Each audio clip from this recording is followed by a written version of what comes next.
You wake up one morning, look in the mirror, and for just a split second, you don't recognize the person staring back at you. Not because you've aged, but because you suddenly realize you have no idea who that person actually is, underneath all the roles, expectations, and masks you've been wearing for decades. If this sounds familiar, you're not alone. And what I'm about to share might completely change how you see the next chapter of your life. Today we're diving deep into one of the most uncomfortable truths about human existence. Most of us spend the first 40 years of our lives becoming someone we were never meant to be. And the really unsettling part? We do it so convincingly that we fool even ourselves. Think about it for a moment. When was the last time you made a major life decision based purely on what you wanted, not what you thought you should want? When did you last choose something because it felt right in your bones, rather than because it looked good on paper or impressed the people around you? If you're struggling to answer these questions, you're experiencing what psychologists call the persona trap, and it's more common than you might think. The word persona comes from ancient Greek theater, where actors wore masks to represent different characters. But here's where it gets interesting. We never stopped wearing those masks. We just got so good at it that we forgot we had them on in the first place. From childhood, we learn which versions of ourselves get rewarded and which get punished. The compliant child gets praise. The ambitious student gets scholarships. The agreeable employee gets promotions. Slowly but surely, we optimize ourselves for external validation rather than internal truth. This process happens so gradually that most people don't even realize it's occurring. You start by adjusting small behaviors to fit in. Then you modify your opinions to avoid conflict. Then you begin pursuing goals that aren't really yours. And before you know it, you're living a life that feels like it belongs to someone else. The scary part isn't that this happens. It's how seamlessly it integrates into our sense of identity. Carl Jung, the revolutionary psychiatrist, observed something fascinating about human development. He noticed that people who seemed to have everything figured out in their 20s and 30s often experienced profound crises around age 40. These weren't just career burnouts or relationship problems. They were existential earthquakes that shook the very foundation of who these people thought they were. Jung realized this wasn't a bug in human psychology, it was a feature. According to Jung, the first half of life serves a specific evolutionary purpose. It's about adaptation, achievement, and establishing yourself in the world. You learn the rules, master the game, and build the life that society tells you represents success. But somewhere around the middle of life, something shifts. The goals that once motivated you start feeling hollow. The achievements that once brought satisfaction begin to feel empty. The persona you've carefully constructed starts feeling like a prison rather than protection. This is what Jung called the transition from the first half of life to the second half, and he believed it was one of the most important psychological developments a human being could experience. But here's the catch. Most people resist this transition with everything they have, because it requires dismantling the very identity they've spent decades building. The resistance makes perfect sense when you think about it. Imagine you've spent 20 years becoming the perfect employee, the ideal parent, or the successful entrepreneur everyone expects you to be. Now someone tells you that all of that might be keeping you from discovering who you actually are beneath those roles. Your first instinct isn't excitement, it's terror. Because if you're not the person you've been pretending to be, then who are you? This fear keeps millions of people trapped in what we might call the great performance of adult life. They wake up every day and play their assigned roles so convincingly that they've forgotten it's a performance at all. They pursue promotions they don't really want, maintain relationships that don't fulfill them, and chase achievements that belong to someone else's definition of success. And the most tragic part? They often don't realize any of this until they're decades deep into living someone else's life. But what if I told you that this realization, as uncomfortable as it might be, is actually the beginning of the most important journey you'll ever take? What if the moment you start questioning whether you're living authentically is the moment your real life begins? The journey beyond the mask isn't about throwing away everything you've built. It's about examining what's actually yours and what you've been carrying for other people. It's about distinguishing between the parts of your identity that serve you and the parts that simply serve your image.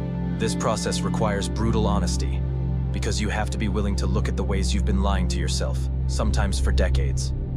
One of the most powerful questions you can ask yourself is this: if nobody was watching, if there were no social media to update, no colleagues to impress, no family expectations to meet, what would you actually choose to do with your time? How would you actually want to spend your days? What problems would you want to solve?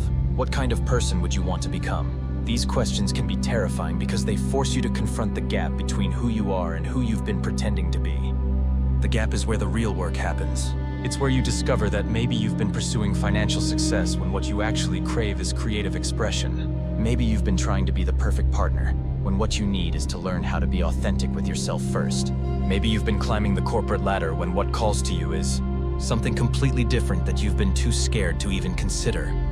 This process of discovery isn't comfortable, and our culture doesn't make it any easier. We live in a society that celebrates early achievement and treats midlife transitions as signs of failure or weakness. We have phrases like quarter-life crisis and midlife crisis that pathologize the natural human need to reassess and realign. But what if these aren't crises at all? What if they're awakenings? Think about the messages we get about success and fulfillment. We're told that if we haven't figured it all out by 30, we're behind. We're told that changing directions after 40 is risky and irresponsible. We're told that wanting something different from what we've built means we're ungrateful or unstable. These messages serve the status quo, but they don't serve human flourishing. The truth is that most of the world's greatest contributions have come from people who were willing to abandon their carefully constructed personas and pursue something more authentic, even when it seemed risky or unconventional. But we rarely hear these stories, because they don't fit the narrative of linear success that our culture prefers. Here's what's really happening when someone starts questioning their life around age 40. They're not having a breakdown. They're having a breakthrough. They're finally developing the psychological maturity to distinguish between what they want and what they think they should want. They're gaining the courage to prioritize internal validation over external approval. They're beginning to understand that a life lived for other people's expectations is not a life at all. This shift requires developing what psychologists call differentiation, the ability to maintain your sense of self even when the people around you want you to be someone else. It means learning to tolerate the discomfort of disappointing others in service of honoring yourself. It means accepting that authenticity often comes at the cost of approval and choosing authenticity anyway. But differentiation isn't just about rejecting external expectations. It's also about examining the internal voices that have been guiding your choices. Many of us carry around the voices of parents, teachers, peers, and cultural figures who told us who we should be and what we should want. These internalized voices can be so strong that we mistake them for our own thoughts and desires. The process of separating your authentic voice from these inherited voices is one of the most challenging aspects of midlife development. It requires you to question beliefs you've held for decades, examine choices you've made, and sometimes admit that you've been living according to someone else's script. This can feel like psychological archaeology, carefully excavating layers of conditioning to find the authentic self buried underneath. One of the most common discoveries people make during this process is how much of their identity has been built around avoiding certain feelings or experiences. Maybe you became hyper-successful to avoid feeling inadequate. Maybe you became a people-pleaser to avoid rejection. Maybe you became controlling to avoid uncertainty. These adaptive strategies often serve us well in the first half of life, but they can become limiting in the second half. The beautiful thing about this recognition is that it opens up possibilities you might never have considered. When you stop organizing your entire life around avoiding discomfort, you can start organizing it around pursuing fulfillment. When you stop trying to be perfect, you can start trying to be real. When you stop performing for an imaginary audience, you can start living for your actual values. This transformation doesn't happen overnight, and it doesn't happen without support. One of the reasons so many people get stuck in unfulfilling lives is that they try to navigate this transition in isolation. But authenticity isn't a solo journey. It requires honest relationships with people who can see you clearly and love you anyway. It requires communities that value growth over stagnation, truth over image, and becoming over being. Finding these relationships and communities often means letting go of connections that were built around your persona rather than your authentic self. This can be painful, but it's also liberating. When you stop pretending to be someone you're not, you create space for relationships based on who you actually are. These connections tend to be deeper, more nourishing, and more sustainable than relationships built on performance. The journey beyond the mask also requires developing a different relationship with uncertainty and change. The persona provides a sense of security because it's predictable and socially acceptable. Authenticity, on the other hand, is inherently uncertain because it involves continuous growth and discovery.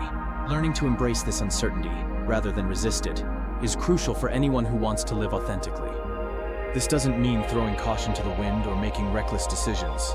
It means developing the courage to take calculated risks in service of alignment with your true self. It means being willing to disappoint some people in order to avoid disappointing yourself. It means choosing the discomfort of growth over the comfort of stagnation. As you begin to shed the masks you've been wearing, you might notice that life becomes simultaneously more challenging and more rewarding. More challenging because authenticity requires constant courage and self-awareness. More rewarding because you're finally living according to your own values and desires, rather than someone else's expectations. The people around you might not understand this transformation, and some might even resist it. Change in one person often triggers anxiety in others, especially when those relationships were built around stable roles and expectations. Your willingness to question your life might make others question theirs, and not everyone is ready for that level of self-examination. But here's what you need to remember. You are not responsible for managing other people's discomfort with your growth. You are not required to stay small to make others feel secure. You are not obligated to continue playing roles that no longer serve you just because other people have become comfortable with those roles. This boundary setting is often one of the most difficult aspects of authentic living, but it's also one of the most important. When you learn to prioritize your own growth and well-being, you model that possibility for others. When you choose authenticity over approval, you give others permission to do the same. When you refuse to live a lie, you make truth-telling a little easier for everyone around you. The second half of life, according to Jung, is about integration and meaning-making. It's about taking all the experiences, skills, and wisdom you've accumulated and using them in service of something larger than your ego. It's about moving from achievement to fulfillment, from success to significance, from building an image to living a truth. This transition requires a fundamental shift in how you measure a life well lived. Instead of asking whether you're impressive, you start asking whether you're authentic. Instead of wondering what others think of you, you wonder what you think of yourself. Instead of pursuing external validation, you cultivate internal peace. The irony is that people who make this transition often find themselves more successful in conventional terms as well, because authentic action tends to be more powerful and sustainable than performance-based action. When you're operating from your true self rather than your adapted self, you have access to energy, creativity, and resilience that you never knew you possessed. But even if external success doesn't increase, internal fulfillment almost always does. There's something profoundly satisfying about knowing that you're living according to your own values rather than borrowed ones. There's a deep peace that comes from alignment between your inner truth and your outer expression. There's a joy in finally meeting yourself after decades of living as someone else. If you're approaching or past the age of 40 and feeling restless, disconnected, or like something fundamental is missing from your life, you might be experiencing the call to move beyond the mask. This isn't a sign that you've failed or that something is wrong with you. It's a sign that you're ready to begin the most important work of your life, becoming who you actually are. The journey isn't easy, but it's worth it. Because at the end of your life, you won't regret the risks you took to live authentically. You'll regret the years you spent pretending to be someone else. You won't wish you had impressed more people. You'll wish you had honored yourself more fully. You won't think about the applause you received for your performance. You'll think about the moments when you had the courage to be real.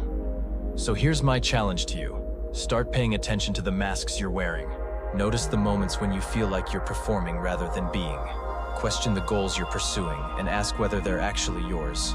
Begin the brave work of discovering who you are when nobody else is watching. The mountain you've been climbing might not be the right one, but it's not too late to find your own peak. Your authentic life is waiting for you beyond the mask, and the world needs what you have to offer when you finally have the courage to offer it. Thank you for watching. Hit that like and subscribe button for more future videos.